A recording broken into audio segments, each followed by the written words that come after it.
नमस्कार, मैं दीपेश आप सबका स्वागत करता हूँ मेरे YouTube चैनल मेडिसिन में। वैसे आज की वीडियो में हम बात करने वाले हैं PCI और diploma student, pharmacy diploma student और PCI से रिलेटेड इम्पॉर्टेंट सर्कुलर जो कि डी फार्म स्टूडेंट के लिए बहुत ज़्यादा इंपॉर्टेंट है। तो वैसे कि इस चैनल को सब्सक्राइब नहीं किया तो सब्सक्राइब कर दो, नोटिफिकेशन बेल को अभी तक नहीं बजाया है तो नोटिफिकेशन टू ऑल पे क्लिक कर दो, क्योंकि गाइस इस चैनल पे आपको फार्मा रिलेटेड और मेडिसिन से रिलेटेड इंपॉर्टेंट एस्पेक्ट और इम्पॉर्टेंट अपडेट मिलती रहेंगी। अगर आप डी फार्म या बी फार्म कर रहे हैं या फिर करने की सोच रहे हैं तो आपको ये चैनल ज़रूर सब्सक्राइब करना चाहिए। तो गाइस प्लीज़ सब्सक्राइब कर दीजिएगा। मेरा एक रिसेंट वीडियो है जहाँ पे मैंने बेसिकली पेन किलर और एंटासिड का जो रिलेशनशिप है उसको कोरिलेट करने की कोशिश की है इंटरेस्टिंग वे में। एक अच्छा वीडियो है, अच्छा कंटेंट है, उसको प्लीज़ थोड़ा सा सपोर्ट करिए। तो वैसे आज के वीडियो को चलिए शुरू करते हैं। चैनल को प्लीज़ सब्सक्राइब कर दीजिए।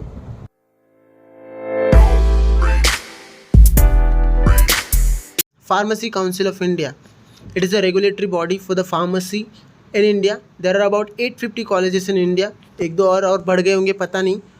तो ऐसे चलिए अब सीधा टॉपिक पे आते हैं, जो appointment of laboratory technician in the laboratories in pharma institution, जो कि अपना सब्जेक्ट है कि लेबोरेटरी टेक्नीशियन आपको अपॉइंट करने हैं आपके फार्मा इंस्टीट्यूशन में। पहले क्या होता था, लेबोरेटरी टेक्नीशियंस तो रहते थे, तो कभी कभी क्या होता था एक ही टेक्नीशियन रखने का उसको चारों पाँचों लैब संभालने पड़ते थे।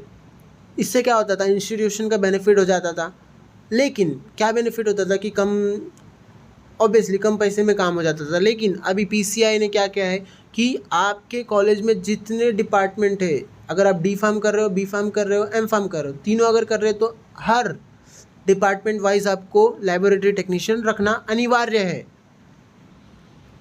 पहले ऐसा नहीं था, पहले उस पर ध्यान नहीं दिया जाता था, लेकिन ये जो सर्कुलर है उसके हिसाब से you have to keep a laboratory technician each and every department.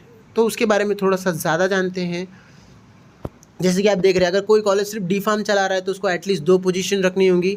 जैसे कि मैंने कहा minimum qualification diploma in pharmacy रहेगा। अगर आप फार्म डी चला रहे हैं तो फार्म डी में अलग अलग आपका डिपार्टमेंट होता है, तो हर एक डिपार्टमेंट के लिए एटलीस्ट आपको एक लेबोरेटरी टेक्नीशियन रखना होगा जिसका qualification at least diploma in pharmacy होगा। अगर आप मास्टर्स ऑफ फार्मेसी चला रहे हैं तो ईच डिपार्टमेंट अगेन आपको एक रखना होगा, मतलब स्पेसिफिक बंदा रहेगा उसके रिलेटेड। तो सेम वे में बी फार्म का अगर है तो जैसे बी फार्म की बात करें तो बी फार्म में फार्मास्यूटिकल केमिस्ट्री, बायोकेमिस्ट्री या फिर हम बात करें कोग्नोसी होता है। अलग अलग सब्जेक्ट वाइज आपको डिपार्टमेंट अलग अलग होता है, तो आपको हर एक डिपार्टमेंट के लिए आपको एक बेसिक सेपरेट लेबोरेटरी टेक्नीशियन रखना है।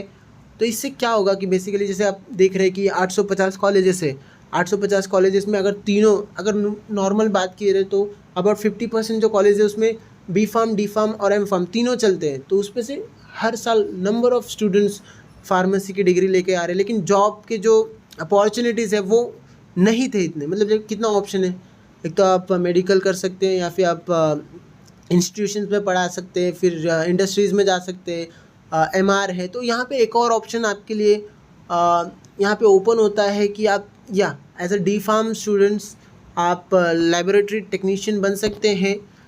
सैलरी का जो सर्कुलर है वो according to the norms of, जैसे HR बोलता है कि according to norms of company, तो according to norms of institution ही होगा, but at least you are going to get a specific job in your core field. तो ये एक पॉजिटिव चीज़ है, इसमें बहुत सारा काम करने की और ज़रूरत है। जैसे कि लास्ट जो 4th पॉइंट है वो सबसे इंपॉर्टेंट है, जहाँ यहाँ पे इन्होंने कहा है, PCI ने कहा है, in view of above it is requested to instruct the pharmacy institutions under the preview of state government to strictly comply with the set statutory provisions of the education regulation regarding to the appointment of laboratory technicians। इसका मतलब होता है जो इस document में कहा है उसको आपको स्ट्रिक्टली फॉलो करना होगा। तो गाइस ये था video PCI and D pharm student के जॉब वैकेंसी से रिलेटेड सर्कुलर का। गाइस आपको अगर ये वीडियो पसंद आई हो तो चैनल को सब्सक्राइब कर दीजिए, शेयर कीजिए इस वीडियो को, बिकॉज जितना आप शेयर करेंगे उतना ही ज़्यादा लोगों तक पहुँचेगा। और देयर इज चांसेस कि आपका कोई फ्रेंड हो जो जॉब ढूंढ रहा हो, उसे कोई जॉब मिल जाए। तो गाइस इसी के साथ आज की इस वीडियो को यही समाप्त करते हैं। Please like for my effort. With that, जय हिंद, जय भारत।